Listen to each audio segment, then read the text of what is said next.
Hello football fans, welcome to my channel. ഇന്ന് ഞാൻ സംസാരിക്കാൻ പോകുന്നത് ലോകത്തിലെ ഏറ്റവും വലിയ ക്ലബ്ബുകളിൽ ഒന്നായ റയൽ മാഡ്രിഡ് ഫുട്ബോൾ ക്ലബിനെ പറ്റിയാണ്. Real Madrid needs no introduction. ഞാൻ ഇവിടെ സംസാരിക്കാൻ വന്നിരിക്കുന്നത് റയൽ മാഡ്രിഡിന്റെ ഈ സീസൺ, അതായത് 2025-26 സീസണിനെ പറ്റിയാണ്. And whether it will be a hit or a flop. Before I get into that, ഞാൻ റിക്വസ്റ്റ് ചെയ്യുന്നു, നിങ്ങൾക്ക് ഈ വീഡിയോ ഇഷ്ടപ്പെടുവാണെങ്കിൽ ലൈക്ക് ചെയ്യുക, ഷെയർ ചെയ്യുക നിങ്ങളുടെ ഫുട്ബോൾ പ്രേമികളായ ഫ്രണ്ട്സായിട്ടും. ആൻഡ് നിങ്ങൾക്ക് ഈ ചാനലിലെ കണ്ടന്റ് ഇഷ്ടപ്പെടുവാണെങ്കിൽ സബ്സ്ക്രൈബ് ചെയ്യുക. And now to get into what we are discussing today about Real Madrid's 2025-2026 season. First of all, Real മാഡ്രിഡിന്റെ കഴിഞ്ഞ സീസണിനെ പറ്റി ഒരുപാട് ചിന്തിക്കേണ്ട കാര്യമില്ല. കാര്യം എന്താണെന്ന് വെച്ച് കഴിഞ്ഞാൽ നമുക്കറിയാം ഇതൊരു സക്സസ്ഫുൾ സീസൺ ആയിരുന്നില്ല.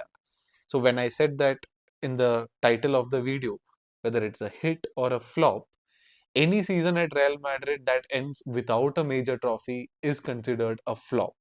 ഒരു മേജർ ട്രോഫി ഇല്ലാണ്ട് പോകുന്ന ഏത് സീസൺ ആണെങ്കിലും റയൽ മാഡ്രിഡ് ഫാൻസിനും റയൽ മാഡ്രിഡ് എന്ന ക്ലബിനും അതൊരു ഫ്ലോപ്പ് തന്നെയായിട്ടാണ് കൺസിഡർ ചെയ്യുന്നത്. അപ്പൊ അതുകൊണ്ട് തന്നെ നമ്മൾ കഴിഞ്ഞ സീസണെ പറ്റി ഒരുപാട് ഡിസ്കസ് ചെയ്യുന്നതായിരിക്കില്ല. കാര്യം നമുക്കറിയാം അവിടെ ഒരുപാട് പ്രശ്നങ്ങൾ ഉണ്ടായിരുന്നു, ഒരുപാട് ഡിഫെൻസീവ് ഇഷ്യൂസ് ഉണ്ടായിരുന്നു. അതുപോലെ തന്നെ അറ്റാക്കിലും ഒരു ലാക്ക് ഓഫ് സിങ്ക് അല്ലെങ്കിൽ ഒരു ലാക്ക് ഓഫ് കോർഡിനേഷൻ ഒരുപാട് നമ്മൾ കണ്ടിരിക്കണം. അതുകൊണ്ട് തന്നെ എന്താണ് പുതിയ കോച്ച് ശ്രീ ചാബി അലോൺസോ എന്താണ് ഡിഫറെന്റ് ആയിട്ട് കൊണ്ടുവരാൻ പറ്റുന്നതെന്ന് പറ്റിയാണ് നമ്മൾ ഇവിടെ ഡിസ്കസ് ചെയ്യാൻ പോണത്. സോ ടു ബിഗിൻ വിത്ത്, നമ്മൾ ആദ്യം കണ്ട സാമ്പിൾ സൈസിനെ പറ്റി ഡിസ്കസ് ചെയ്യുകയാണെങ്കിൽ അബൌട്ട് ദ ക്ലബ് വേൾഡ് കപ്പിൽ നമ്മൾ ആകെ കണ്ടിരിക്കുന്ന 5-6 കളികൾ മാത്രമാണ്. പക്ഷെ എന്നാലും അതിൽ നിന്നും നമ്മൾ ചാബി അലോൺസോ എന്ന് പറഞ്ഞ ടാക്ടീഷ്യനെ പറ്റി നമ്മൾ ഒരുപാട് മനസ്സിലാക്കിയിരിക്കണം. കാര്യം പുള്ളി ബയർ ലെവർകൂസനിൽ ചെയ്ത കാര്യങ്ങൾ ഒബ്വിയസ്ലി വളരെ വളരെ അമേസിങ് കോൺട്രിബ്യൂഷൻ ആയിരുന്നു, especially the invincible seasons.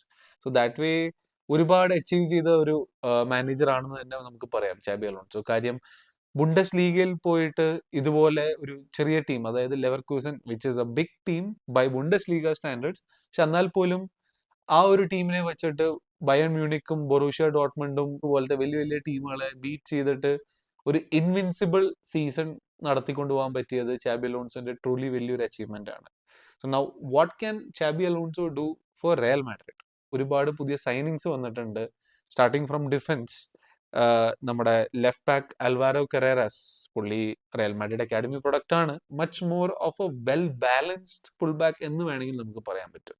So that way I would say it is a good signing for Real Madrid. കാര്യം പുള്ളി ഒരു ഡീസെന്റ് ഓപ്ഷൻ ആണ് പ്രൊവൈഡ് ചെയ്യുന്നത്. ഫ്രാൻ ഗാർസിയ പോലത്തെ ഒരു അറ്റാക്കിംഗ് ലെഫ്റ്റ് ബാക്കിൽ നിന്നും, അല്ലെങ്കിൽ ഫെർലൻ മെൻഡി പോലത്തെ ഒരു ഡിഫെൻസീവ് മൈൻഡഡ് ലെഫ്റ്റ് ബാക്കിൽ നിന്നും ഇച്ചിരി വ്യത്യസ്തമായിട്ടുള്ള ഒരു പ്രൊഫൈലാണ് നമുക്ക് അൽവാരോ കെറേറസ് ഇവിടെ ഓഫർ ചെയ്യുന്നത്. പിന്നെ നമ്മൾ വരുന്നത് Spanish centre back Dean Huijsen has so far been an unquantified success. എന്തുകൊണ്ട് ഞാൻ സീസൺ തുടങ്ങിയതിന് മുന്നേ ഇതൊരു അൺക്വാണ്ടിഫൈഡ് സക്സസ് എന്ന് പറയുന്നത് എന്തുകൊണ്ടാന്ന് വെച്ച് കഴിഞ്ഞാൽ, ഡീൻ ഹോസൺ കൊണ്ടുവരുന്ന ഒരു പ്രൊഫൈൽ എന്തുകൊണ്ടും റയൽ മാഡ്രിഡ് പോലത്തെ ഒരു ക്ലബിന് വളരെ ആവശ്യമുള്ള ഒരു type of profile looking for is for somebody who is A ball playing centre back. അതായത് ബോൾ കമ്പോഷർ കീപ്പ് ചെയ്തിട്ട് forward passes, defensive contributions, at the same time game awareness, ഇതുപോലത്തെ വലിയ വലിയ ഫാക്ടേഴ്സ് കൊണ്ടുവരുവാൻ ഡീൻ ഹോസണിനെ പോലത്തെ ഒരു പ്ലെയറിന് തീർച്ചയായിട്ടും കഴിയുമെന്ന് ഞാൻ വിശ്വസിക്കുന്നു.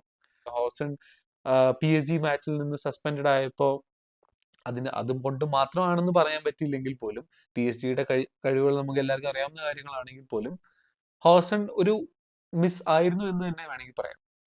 അതുകൊണ്ട് തന്നെ ഡീൻ ഹോസൺ നല്ലൊരു സൈനിങ് ആയിട്ട് തന്നെയാണ് ഞാൻ കണക്കുകൂട്ടുന്നത്. പിന്നെ ട്രെന്റ് അലക്സാണ്ടർ ആർണോൾഡിനെ പറ്റി കൂടുതൽ പറയേണ്ട ആവശ്യമില്ല. Trent is a generational right back. ലിവർപൂളിന്റെ മേജർ സ്റ്റാർസ്, അതായത് ലിവർപൂൾ അക്കാഡമി പ്രൊഡ്യൂസ് ചെയ്തിട്ടുള്ള ഏറ്റവും ബെസ്റ്റ് പ്ലേയേഴ്സ് ഓഫ് ഓൾ ടൈമിൽ ഒന്ന് തന്നെ വേണമെങ്കിൽ നമുക്ക് ട്രെന്റ് അലക്സാണ്ടർ ആർണോൾഡിനെ വിശേഷിപ്പിക്കാൻ പറ്റുന്നതാണ്. So that is about the defensive signings that Real Madrid has made. Now, before we get into the other signings, നമ്മൾ ചാബി അലോൺസോന്റെ ടാക്ടിക്കൽ പ്രൊഫൈലിനെ പറ്റി നമ്മൾ കുറച്ച് സംസാരിക്കേണ്ടിയിരിക്കണം. അതുപോലെ പുള്ളി റയൽ മാഡ്രിഡിൽ എന്ത് ടൈപ്പ് ഓഫ് ടാക്ടിക്കൽ ഇന്നോവേഷൻസ് കൊണ്ടുവരും എന്ന് നമ്മൾ സംസാരിക്കേണ്ടിയിരിക്കണം. At this point of time, Xabi Alonso has come up with different kinds of plans when it comes to formations and when it comes to pressing schemes. And in addition to that, പുള്ളി കൊണ്ടുവന്നിരിക്കുന്ന ideas വളരെ different ആണ്. അത് നമ്മൾ മനസ്സിലാക്കുക എന്ന് പറഞ്ഞാൽ ഒരുപാട് ഇൻഡെപ്തിലോട്ട് ഞാൻ പോകാൻ ഉദ്ദേശിക്കുന്നില്ല. എന്നാൽ പോലും ആർദ ഗൂളർ എന്ന് പറഞ്ഞൊരു പ്ലെയറിനെ എങ്ങനെ റോൾ റീഡിഫൈൻ ചെയ്തിരിക്കുന്നു from an attack minded winger or a creative play maker to a deep lying centre midfielder. Xabi Alonso കൊണ്ടുവന്നിരിക്കുന്ന ആ ഒരു ചേഞ്ച്, ഗൂളറിന്റെ പ്രൊഫൈൽ കൊണ്ടുവന്നിരിക്കുന്ന ചേഞ്ച് വളരെ ഇമ്പോർട്ടന്റ് ആയിരിക്കും for Real Madrid going forward. അതുപോലെ തന്നെ ചുവമേനിയുടെ ഒരു റിവൈവൽ കാണാൻ നമ്മൾ എക്സ്പെക്ട് ചെയ്യുന്നുണ്ട്, provided he stays fit and provided that there are no other major issues tactically wise, especially in defense. Tchouameni central defensive midfield position തീർച്ചയായിട്ടും capture ചെയ്യുന്ന ഒരു സീസൺ നമ്മൾ ഇത്തവണ കാണേണ്ടിയിരിക്കുന്നു എന്നാണ് ഞാൻ വിശ്വസിക്കുന്നത്. കാര്യം പുള്ളിയുടെ കോൺട്രിബ്യൂഷൻസ് പറഞ്ഞാൽ ഒരുപാട് യുണീക്കാണ്.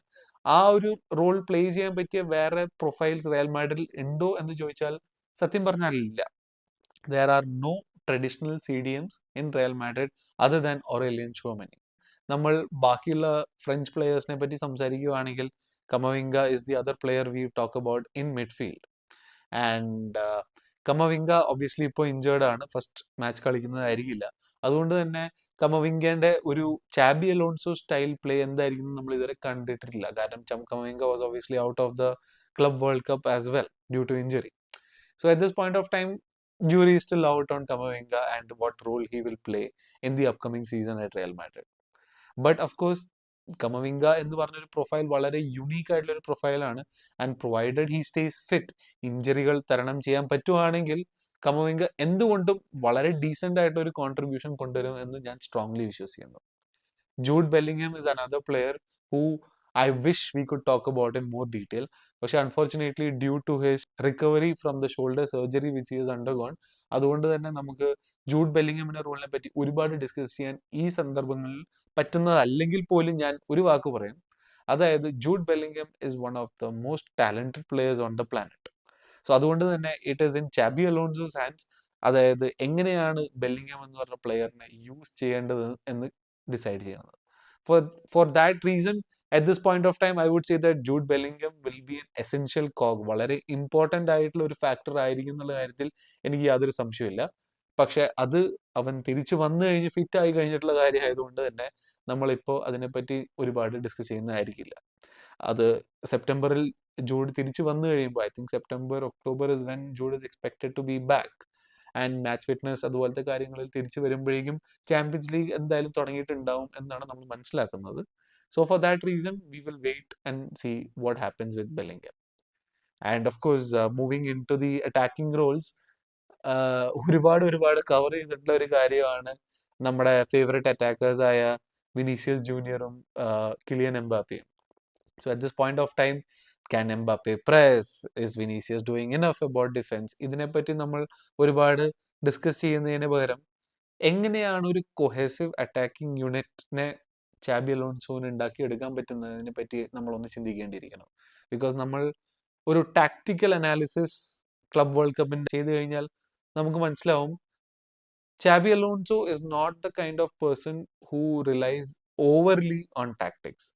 But at the same time പുള്ളിക്ക് വ്യക്തമായിട്ടുള്ള ഒരു വിഷൻ ഉണ്ട്. അതായത് എന്താണ് ഞാൻ ഈ ടീമിൽ നിന്ന് പ്രതീക്ഷിക്കുന്നത് എന്ന് ചാബി അലോൺസോന് വ്യക്തമായിട്ടുള്ള ഒരു ഐഡിയ ഉണ്ട്.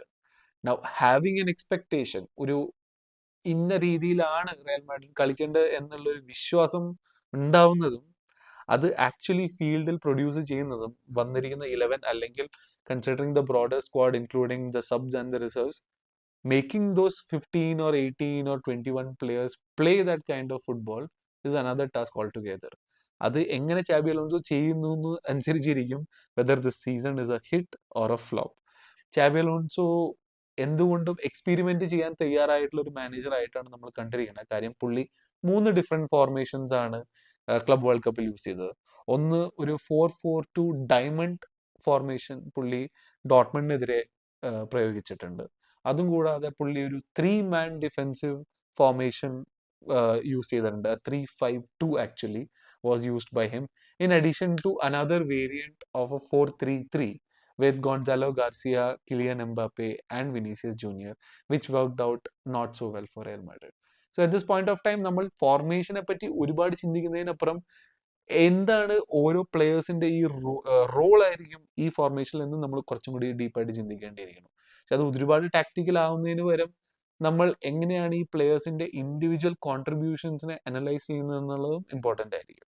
So at this point of time what we need to understand is that ഇത് വളരെ ന്യൂ ആയിട്ടുള്ളൊരു ടീമാണ്.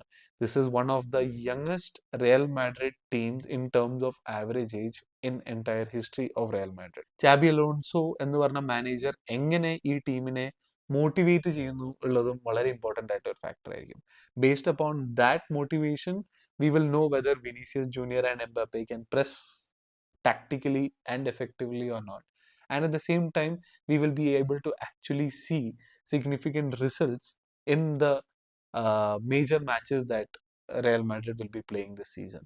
And for that reason, ഒരുപാട് കാണാൻ വേണ്ടി ഇനിയും ബാക്കിയായിട്ടിരിക്കണം റയൽ മാഡ്രിഡിന്റെ കളി. ഇത് തുടങ്ങുന്നേ ഉള്ളൂ, സീസൺ തുടങ്ങിയിട്ടേ ഇല്ല.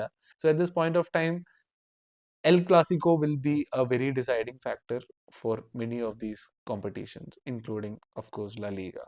So, for that reason, we also have to wait and see how it is that Real Madrid manage the threat that is Barcelona in the El Clasico competitions.